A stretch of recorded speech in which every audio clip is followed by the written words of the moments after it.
자, 오늘 말씀은요, 16번째 시간인데, 새 언약과 새 계명을 통해 전해지는 하나님의 나라라는 제목으로 말씀 볼 텐데, 두 곳을 볼 겁니다.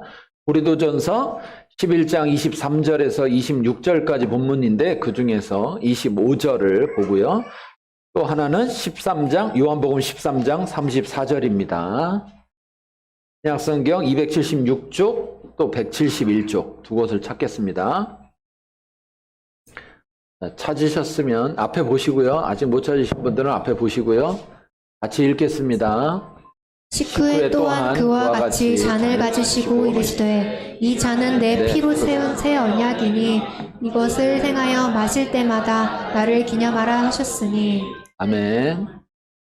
네, 자, 그 다음에 요한복음 13장 34절, 요한복음 13장 같이 읽겠습니다. 새 계명을 너희에게 주노니 서로 사랑하라. 내가 너희를 사랑한 것 같이 너희도 서로 사랑하라. 네. 아멘. 자, 우리가 하나님 나라에 대해서 다시 한번 쭉 이야기를 해보면, 여러분, 하나님의 나라는 통치다 그랬어요. 그렇죠? 하나님의 나라는 하나님의 다스림 그 자체가 하나님의 나라다. 우리가 보통 나라의 요소 그러면 3요소를 얘기하는데, 주권, 통치, 다스림이 있고, 그 다음에 백성이 있고, 그 다음에 뭐가 있어요? 땅이 있어요. 땅. 그렇죠? 땅. 그래서 여러분, 성경에 이제 그 하나님의 백성들에게 죄송합니다. 목소리가 그 하나님의 백성들에게 자꾸 땅을 주잖아요. 땅을. 그렇죠? 땅을 약속하시고 땅을 주잖아요. 그거는 두 가지 속에서 우리가 항상 생각해야 되는데, 첫 번째가 뭐냐면 하나님의 나라라는 관점에서 생각해야 돼요. 하나님의 나라라는 관점에서 나라에 땅이 없으면 안 되잖아요. 그러니까 땅을 계속해서 이야기하시는 거예요. 두 번째는 언약의 측면에서 생각해야 돼요. 언약의 측면. 네. 언약의 측면에서 생각할 때 땅이라는 것은 굉장히 중요한 요소예요. 네. 뭐냐면 언약의 증표로 주어지는 거예요. 증표로. 언약의 증표로서. 그래서 아브라함하고 그 언약을 맺으실 때 보라 하면서 땅을 동서남북을 보라고 하면서 이 땅을 너와 너희 자손에게 주리라 하시는 그 하나님의 약속 또 맹세, 이것이 그 언약 속에서의 증표가 되는 거거든요. 그래서 우리가 하나님의 나라 그러면 언약이라는 거하고 같이 함께 생각을 해야 돼요. 그런 측면에서 하나님의 나라는 통치인데, 그 통치는 언약을 통해서 통치하시는 겁니다. 언약을 통해서. 왜냐하면 그 언약 속에는 다 들어있어요. 뭐가 들어있느냐. 우리가 보통 성경의 언약 속에서 보면 그 언약, 계약을 지키면, 지키지 아니하면 이렇게 두 가지가 있단 말이에요. 그래서 흔히 말하는 계약을 지키면 네가 복을 받고 생명을 얻을 것이고, 계약을 지키지 않으면 네가 저주를 받고 사망할 것이다. 이게 언약 안에 있기 때문에 언약이라는 것이 굉장히 중요한 것이고, 일반 계약하고는 다른 거예요. 일반 계약하고는. 사람들이 맺는 계약과 하나님과 우리 사이에 맺는 언약과는 달라요. 자, 그래서 보여주세요. 자, 언약은 파란 글씨 읽어볼게요. 광범위한 법적 수단으로 친족의 의무와 특권이 외국인을 포함하는 다른 개인이나 단체로 확대될 수 있는 수단이다. 자, 언약이라는 건 그냥 말로 맺어서 언약이 그런 개념으로 생각하면 안 돼요. 언약이라는 것은 법적인 거예요. 네, 법적인 거. 그래서 법적인 거라는 건 법적 효력이 있는 거죠. 그러니까 하나님 나라가 하나님의 통치, 다스림인데, 그 통치, 다스림은 어떻게 보여지느냐, 사람들에게. 어떻게 보여질 수 있느냐. 그건 바로 하나님 나라의 통치를 받는 사람들을 통해서 보여진다고 했어요. 그렇죠? 그래서 곧 하나님 나라는 하나님의 다스림이고, 하나님 나라는 하나님 나라의 백성이라고 했습니다. 그럼 하나님 나라의 백성들이 어떻게 살아가느냐가 하나님의 통치 가운데 있느냐 없느냐를 판가름하는 거고, 그 백성들의 살아가는 모습이 하나님 나라의 통치에 맞아야 돼요. 그래야 그 나라 백성이지, 맞지 않는다면 그 나라 백성이 아닌 거예요. 그럼 이게 뭐냐? 가짜인 거죠. 가짜. 네. 겉으로는 하나님 나라 백성이라고 하는데 실제로 하나님 나라의 백성인 걸 보여줄 게 없는 거예요. 보여줄 게 없어. 입으로 말로만 하지 보여줄 수 있는 게 없어. 왜냐하면 삶 속에서 하나님 나라의 통치를 받지 않으니까. 분님, 어떤 목사님이 계신데, 옛날 방송국에서 이렇게 일하시다가, 뭐로 일하셨었나? 기억이 안 나네요. 아나운서 같은 거 했나? PD를 했나? PD였나요? 그러다가 이제, 예수님 만나고, 늦게 예수님을 만나고, 목사님이 되셔서 이제, 활동을 안 하고 이제 목회를 하시는 그 목사님이 계신데, 그분이 47인가에 이제 교회를 처음 왔다는 거예요. 47인가에 교회를 처음 와서 예수 믿으시고, 그러고 나서 이제 직장 생활 하다가 이제 목회를 하시는 거예요, 지금 현재. 그래서, 아마 그분 얼굴을 보면 이렇게 아는 분들도 많이 있을 거고, 그런데 어쨌든 그분이 한 것 중에 이런 얘기가 있어요. 47에 처음 교회를 왔더니 충격을 받았다. 교회 와서. 어떤 충격을 받았느냐? 가짜가 많더라. 뭐가 많다고요? 가짜. 짝퉁이 많은 거예요, 짝퉁. 껍데기는 다 맞아. 근데 진짜가 아닌 거예요.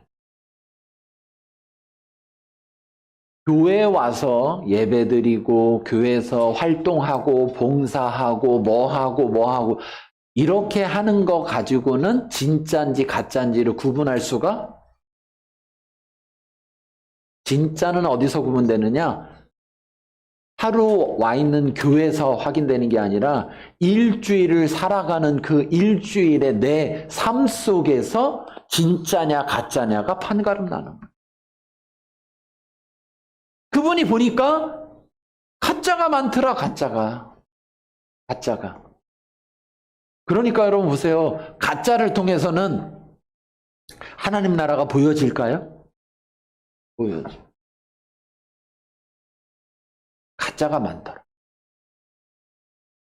물론 처음부터 완벽한 존재가 되지 못해서 우리는 다 완전한 모습을 향해 가고 있는 중이에요. 가고 있는 중이기 때문에 지금 자체로는 만족스럽지 못한 모습일 수도 있어요. 그런데 그분이 얘기하신 건 그런 얘기가 아닐 거라고, 분명히. 하나님도 그런 관점으로 보시지 않고. 그분이 얘기한 건 뭐냐라고 했을 때 없다는 거죠. 진짜의 모습이 없다는 거예요. 종교인으로서 교회에서 볼 때는 교인인 것처럼, 그리스도인인 것처럼 보이는 모습은 분명히 있는데 가짜더라. 그게 뭐냐? 우리가 지금 계속 나누고 있는 하나님 나라라는 관점에서 보면은 뭐냐?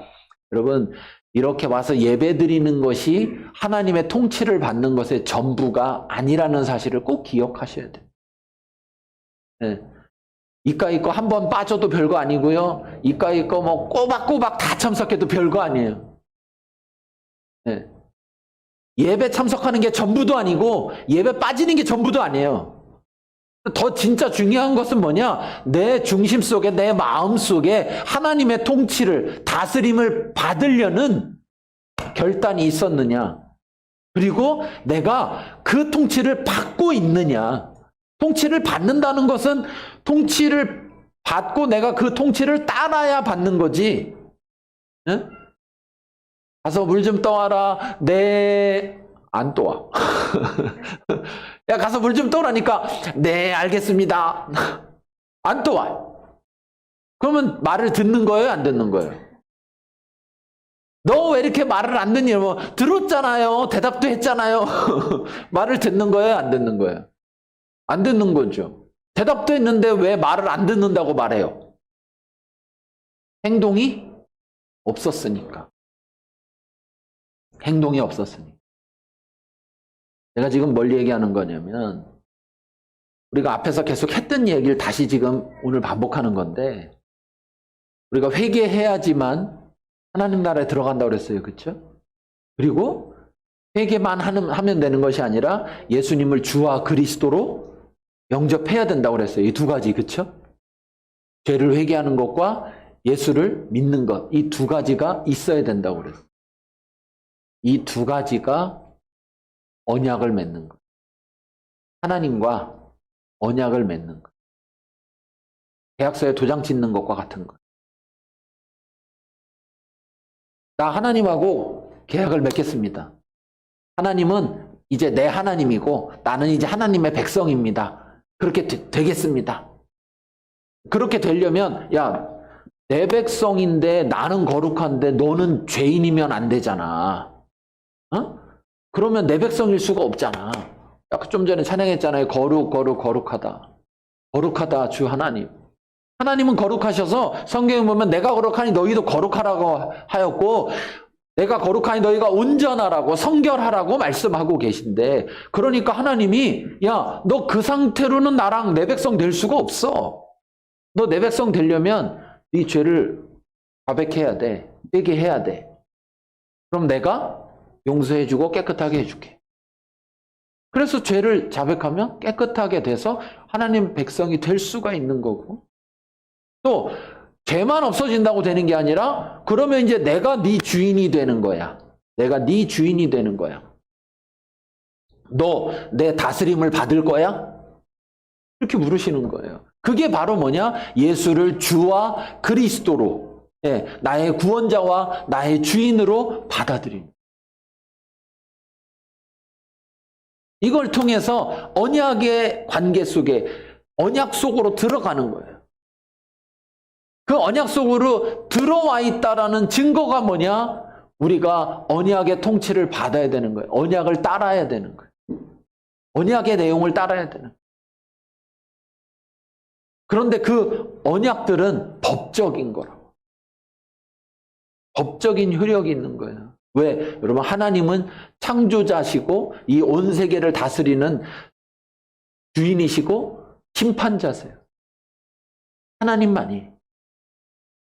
그래서 우리가 흔히 말하는 언약 가운데 있으면 하나님 나라 백성이 돼서 영원히 하나님 나라에서 사는 거예요. 이 땅에서 영원히는 안 되지만 이 땅에서 끝나면 저 하늘나라에서라도 영원히 하나님 나라에 사는 거예요. 하나님 나라 백성이 돼서.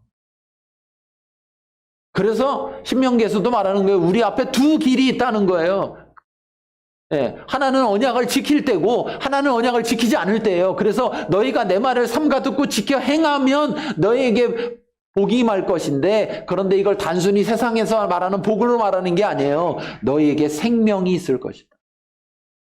그것이 한 길이고, 또 한 길은 너희가 내 말을 듣고 지켜 행하지 아니하면 너희에게 저주가 임할 것인데, 그 저주가 임한다는 건 그냥 저주만 임한다는 것이 아니라 사망이 임한다.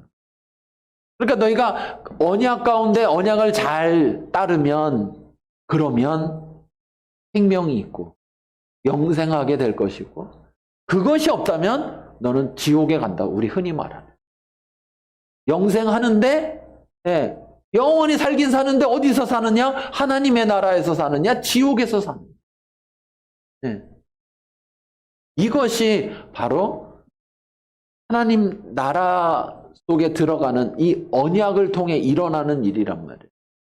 그래서 우리는 이 언약이 얼마나 중요한지 알아야 되고, 이 언약은 법적 효력이 있다는 건 하나님이 반드시 그대로 하신다는 거예요.